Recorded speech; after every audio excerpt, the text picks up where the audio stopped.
우주는 어떻게 생겼을까요? 쉽게 상상이 되시나요? 사무실에 있는 사람이 건물 전체의 형태를 인식하기 위해서는 어떤 방법을 써야 할까요? 우주는 이 세상에 존재하는 모든 공간을 총칭하는 말입니다. 우주를 밖에서 보면 도대체 어떤 식으로 보이는지 방문을 열듯이 박차고 나가서 쉽게 볼 수는 없죠. 하지만 인공위성이 실제로 푸르고 아름다운 지구의 모습을 촬영하기 훨씬 전에 고대 그리스인들은 지구가 둥글다는 것을 정확하게 알아맞혔습니다. 여러분 안녕하세요. 우리의 우주는 도대체 어떻게 생겼을까요? 평행할까요? 부채일까요? 아니면 곡선 모양일까요? 이곳은 토픽입니다. 오늘은 우주에 대한 이야기입니다. 그럼 시작해볼까요?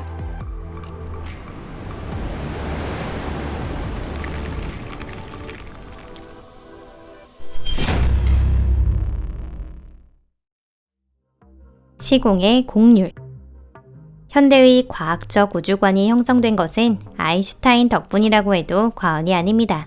중력이란 시공의 왜곡 그 자체이고 시간과 공간이 일체 불가분하다는 것을 일반 상대성 이론으로 증명한 인물이 바로 그분이기 때문이죠. 시공은 언제나 수축, 팽창하고 있으며 중력파로 인해 잔불결처럼 미약한 왜곡이 발생합니다. 시공 연속체가 어떻게 생겼는지 알려면 그 곡률을 생각해야 하는데요. 곡률이 음이면 구형으로 닫힌 우주, 곡률이 정이라면 말의 안장처럼 생긴 쌍곡 모양의 열린 우주라고 합니다. 그리고 곡률이 0에 가깝다면 우리의 우주는 평탄하다는 것을 뜻하죠. 만약 정말 그렇다면 분명 유명한 소설가인 테리 프레쳇도 만족할 수 있을 거예요.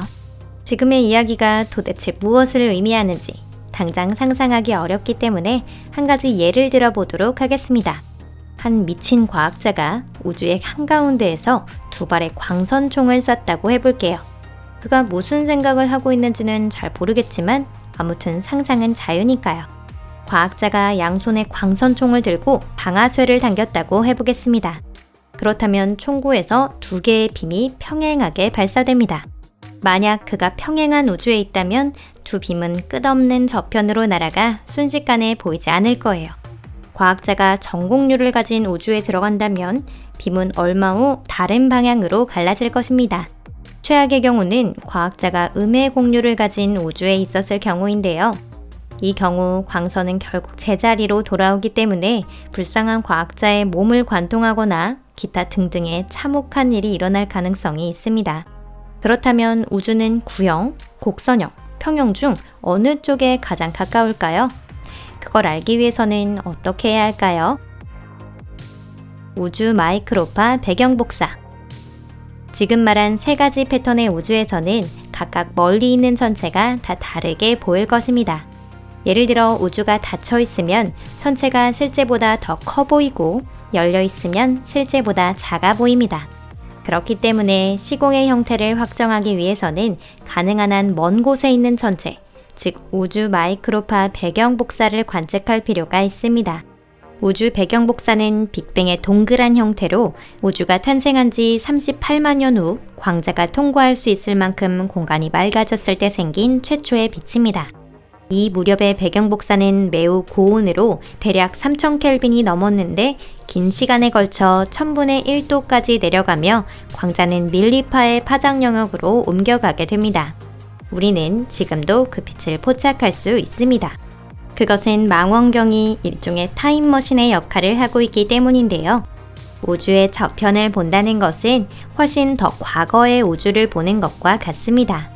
그러니 배경 복사를 관측함으로써 우주 각 지점의 상대적인 위치 관계를 알 수 있습니다. 삼각형을 그리면 비교가 가능한데요. 평탄한 우주에서 삼각형을 그리면 내각의 합은 180도가 되는데 만약 내각의 합이 180도보다 많거나 적으면 우주는 평탄하지 않을 수 있습니다. 또한 우주의 형태는 그곳에 존재하는 물질에 따라서도 달라집니다. 우주 공간에 있는 물질의 밀도에 의해서 팽창에 브레이크가 걸려 수축으로 바뀌지 않는 한 우주는 전방향으로 팽창해 갑니다. 간단히 말해 중력이 팽창을 이기지 않는 한 우주는 계속 팽창한다는 것이죠. 또 우주공간 1입방미터당 수소 원자가 평균 5개 포함되어 있다는 사실을 알 수 있었던 것도 배경 복사 덕분입니다. 이런 측정치를 종합적으로 보면 우주는 평행하다는 결론이 나오게 되죠. 1입방미터당 포함된 원자의 수가 6개라면 우주는 거대한 구체가 되고 4개라면 말 안장과 비슷한 곡선형 우주가 된다고 하니 우리는 참 운이 좋았다고 할 수 있을 것 같네요. 새로운 가설. 그런데 최근 이 견해에 의문을 갖는 연구가 새롭게 발표됐습니다. 어쩌면 지금까지의 우주론을 모두 새로 써야 할 정도인데요. 도대체 무슨 일일까요? 유럽의 연구자들이 우주망원경 플랑크의 데이터를 점검한 결과 실제 물질 밀도가 예상보다 5% 높은 것으로 판명되었습니다. 이 사실은 어떻게 알았을까요? 바로 중력 덕분입니다. 질량이 큰 천체 옆에서는 중력에 의해 빛이 구부러지는 현상이 일어나는데요. 이는 중력 렌즈 효과라고 불리며 물질량과 의존 관계에 있습니다. 물질량이 많아지면 이른바 우주 렌즈의 수도 많아지죠. 그리고 실제로 존재하는 렌즈의 수가 평행한 우주에 있어야 할 것보다 더 많다는 사실이 밝혀졌습니다. 그렇게 되면 높은 확률로 우주가 어딘가의 시점에서 닫혔다는 것이 되죠. 여러분들이 학교에서 배운 것은 잊으세요. 평행선은 교차하고 있고 지구에서 방출된 광선은 머지않아 출발 지점으로 돌아오는 것입니다. 예상보다 많이 관측된 중력 렌즈는 그동안 통계상의 오차로 처리됐기 때문에 우주가 평행하다는 결론은 오랫동안 고쳐지지 않았습니다. 이번에 이 연구가 발표됨에 따라 우주론은 큰 위기를 맞게 된 것입니다. 만약 우리가 상상해온 우주의 형태가 잘못됐다는 것이 밝혀진다면 빅뱅의 메커니즘을 뒤집어야 하고 우주의 역사를 모두 다시 써야 할 것인데요. 하지만 일부 학계는 그런 의견에 부정적이어서 계산이 맞지 않는 것은 통계상의 오차일 뿐이라는 견해를 변함없이 지지하고 있습니다.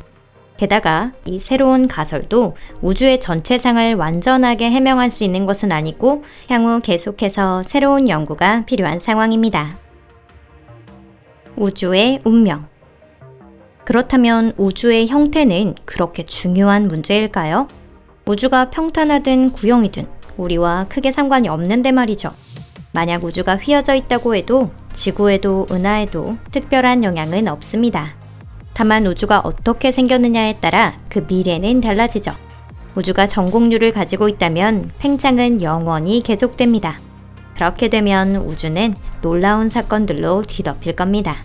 100조 년 뒤에는 붕괴의 시대를 맞이해 은하에서 별이 태어나지 않게 될 것이고 적색외선과 가장 수명이 긴 천체마저 소멸해 버릴 것입니다. 그 후 별이 흔적도 없어지면 블랙홀만 존재하는 시대가 이어지는 것이죠. 하지만 그런 블랙홀도 언젠가는 증발하게 됩니다. 그리고 우주에는 열죽음이 찾아오죠. 그 이상은 아무 일도 일어나지 않고 에너지 교환도 이루어지지 않고 영원히 저온에서 무의 상태가 계속됩니다. 만약 우주가 음의 공류를 갖는다면 아무 일도 일어나지 않을 겁니다. 우주가 있는 시점까지 팽창을 계속하면 이번에는 대함몰이 시작되는데요. 이건 팽창의 거의 반대라고 해도 좋지만 아주 조금 다릅니다. 우주의 팽창이 동일했던 것에 비해 수축의 과정에서는 우주에 존재하는 물질이 몇 개의 독립된 그룹으로 통합됩니다. 중력의 영향으로 질량이 모이면 거기에 블랙홀이 생겨나고 이는 최종적으로 하나로 융합됩니다. 그리고 대함몰 후 다시 빅뱅이 일어나며 마치 숨을 쉬듯 이 사이클이 끊임없이 반복된다는 설도 있습니다. 그리고 평탄한 우주는 열린 우주의 특수 케이스라고 볼 수 있습니다. 시간과 함께 느슨해지는 팽창은 우주의 연령이 무한대가 되면 멈춥니다. 단 그 경우에도 열죽음을 면하지는 못할 것입니다. 오늘 영상은 여기까지입니다. 시청해주셔서 감사합니다. 지금 든 선택지는 어느 쪽이라도 낙관적이라고 말하기는 어려운데요. 그래서 어느 것 하나를 택하기가 참 망설여집니다. 하나 좋은 뉴스를 말씀드리자면 이런 일이 일어나는 것은 아주 먼 미래라는 것이죠. 그보다는 태양이 적색 거성이 되어 지구를 재로 만드는 것이 훨씬 빠를 겁니다. 그리고 우리에게는 앞으로 10억 년 이상이라는 시간이 남아있어요. 우리가 죽음을 맞이하는 것은 평행한 우주일까요? 아니면 구형의 우주일까요? 남겨진 시간이 다 되기 전에 그 수수께끼가 부디 풀리기를 바랄 뿐입니다. 살아있는 동안은 저희도 함께 노력하고 싶네요. 저희 채널에서는 계속해서 새로운 정보를 전달해 드리겠습니다. 그럼 다음 영상에서 뵐게요. 안녕히 계세요.